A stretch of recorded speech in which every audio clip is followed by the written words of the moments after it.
So I'm here at Wentworth Douglas Hospital once again. Now, why am I here? Because my roommate has been malpracticed. He's been screaming to be released, so these people stop malpracticing him. Now, I'm a witness to this as well. They malpracticed me. I had a seizure. They released me on the spot. I couldn't even walk. I fell in their waiting room in their front of the building, and I walked out of there with more injuries than when I walked in. David last month was brought to this emergency room. He was making no sense. He couldn't use his mind. He couldn't walk. So he was falling down. The week before that, he had a fall at Walmart. So he's having a lot of difficulty. So I set up everything so he can stay for months in this emergency room right here. I bring him down at 1 in the morning. I call him an ambulance. I tell him that it's from me closing the windows. The mold's made him dizzy. He's incoherent because he spent 6 years breathing in massive amounts of mold as water comes into his apartment, and there's nothing he can do about it because it's from the outside of the building and the landlord refuses to handle it. So with all this, what did the hospital do? Released him 3-4 hours later with little to no testing or research. Okay, because the hospital released him last month all dizzy-like, and he went to the bank all dizzy-like, he made a bunch of his own mistakes. He went to the store and bought cigarettes. He forgot about his cigarettes. Then he went to the bank. They asked him a bunch of questions. He answered it wrong. Then he came home. He couldn't get to his own money when he wanted to it, so he had me call the bank. The bank said that he reported that the $10 he bought with cigarettes was not purchased. They asked him again, is 108 Beverages where you purchased your cigarettes? And David goes, that's where I always purchase my cigarettes. Of course I purchased my cigarettes on that day. Why? They said, David, you said that you didn't purchase your cigarettes on that day. Then they go, oh, well, no, I did. Now I want you to undo that. And they say, we can't until you come in person. So I bring him in person. He's still dizzy like. He can't figure out how to tell them to unblock it and stop this nonsense. So the bank doesn't know how to deal with a dizzy man. And no matter how many times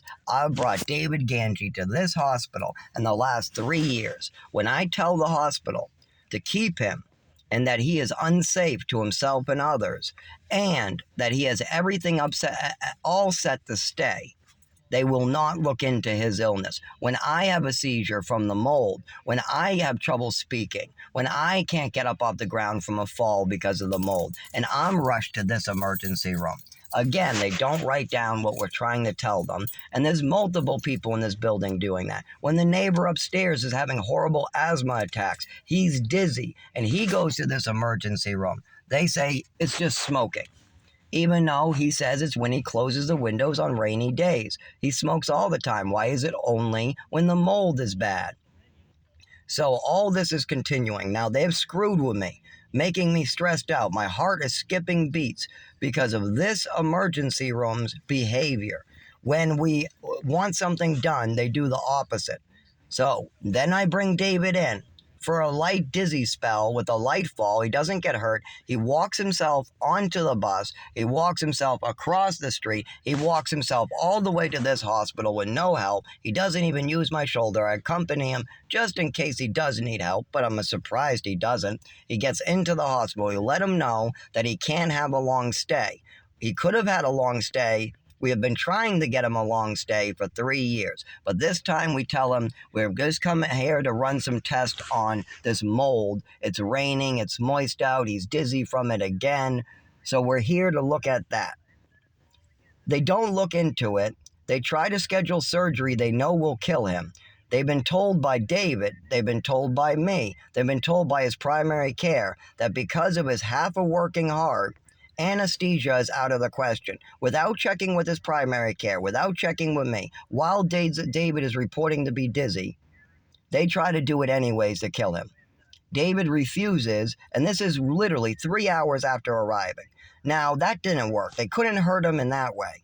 So then on the second day, on Friday, without checking with his doctor, without checking with me, they get approval for medication, what causes a seizure. So now they cause this man a seizure by administering medication without checking with his primary care or his healthcare proxy, me, once again. So I tell them I think he needs to go to another emergency room. I ask David, do you want to go to another emergency room? He goes, yes. I go, do you want to fix the bank first so you don't lose all your property and so the landlord doesn't win in court? Do you still want to work? And don't forget, district court still needs you to make your payments. Okay, I want to handle that. Okay, I'll swing you by the bank and then we'll get you into another emergency room of your choice. And the doctors and everybody approve of this. But then the emergency room is scared that they might get in trouble. So then they change it and they won't release him against his will. First, they're letting him sign off on getting himself ripped open in surgery when anesthesia is known that he can't get it. So they're asking him questions like, do you want to be given anesthesia that you know will kill yourself? Meanwhile, now all of a sudden, when he's being brought to another hospital and his bank can be fixed so he can continue with his lawyers, now they want to keep him. Now when they know that that's going to damage his life.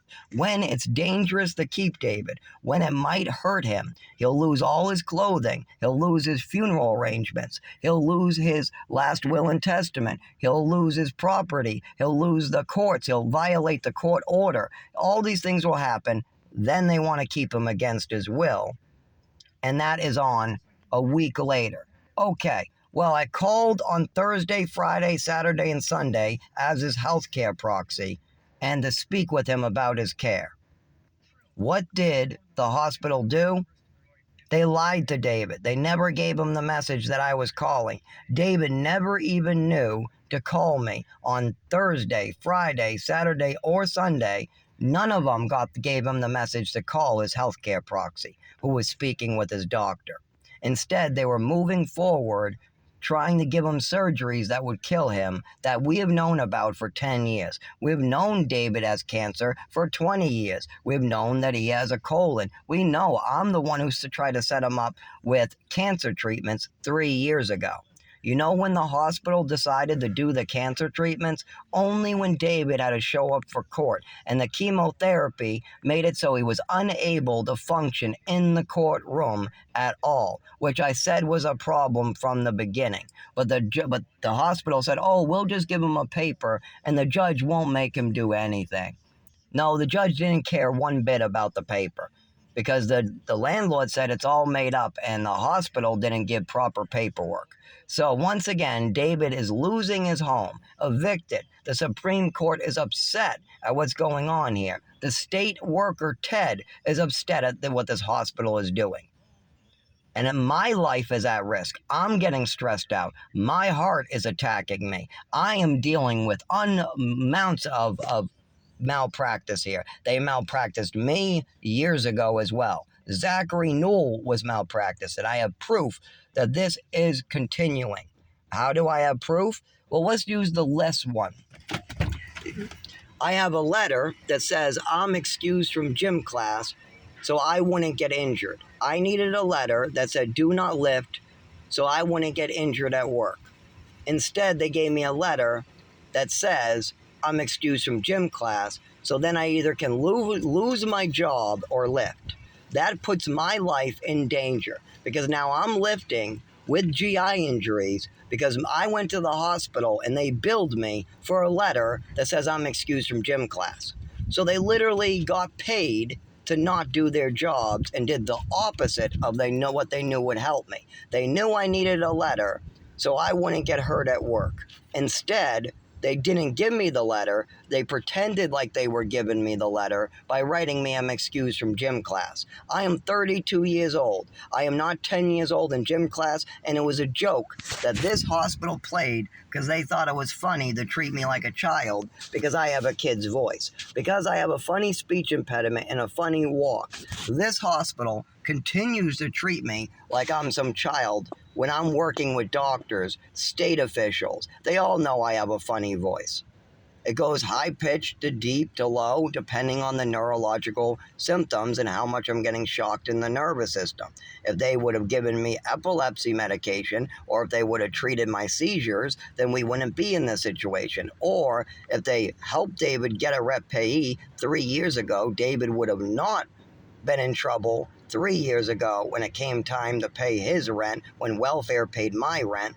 They wouldn't have gotten in trouble 2 years ago. He wouldn't have got in trouble 3 years ago. And when the judge ordered David to hold on to his rent for 3 months, David spent his rent once again because of this hospital. This hospital at any time could have worked with me to get this man a rep payee. At any time, they could have listened to me. Last month, before he screwed with his account, they could have kept him because he was dizzy and he was screwing stuff up. Instead, they released him, allowing him to control his own finances, and now he's about to lose his funeral. He's about to cost me all my property, and my life is going to be put in the danger of this situation. So now I'm walking into this hospital because David Ganji wants me to sign him out for the week now.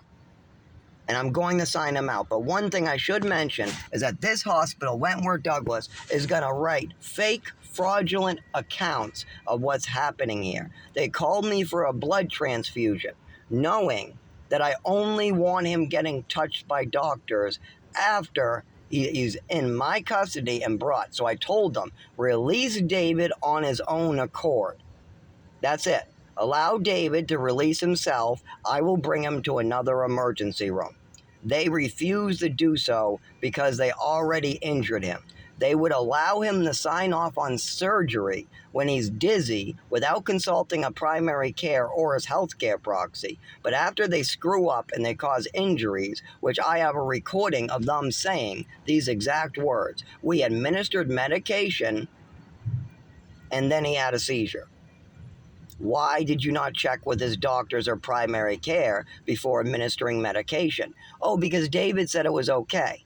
So they will take his word. They will allow him to make his own decisions when it comes to surgery or medication. But when it comes to leaving, absolutely not, because now they fucked up and we have a record of it. So they don't want David leaving to go to another doctor. They even made sure that David was unable to see the mold specialist that I set up for him on Thursday. He had a 1:30, September 26th, on Thursday, with a mold specialist. David was brought in on last Thursday to this hospital because he was complaining of dizziness because of mold. That is what he was brought here for, was mold. He was brought here for dizziness from mold. He has a mold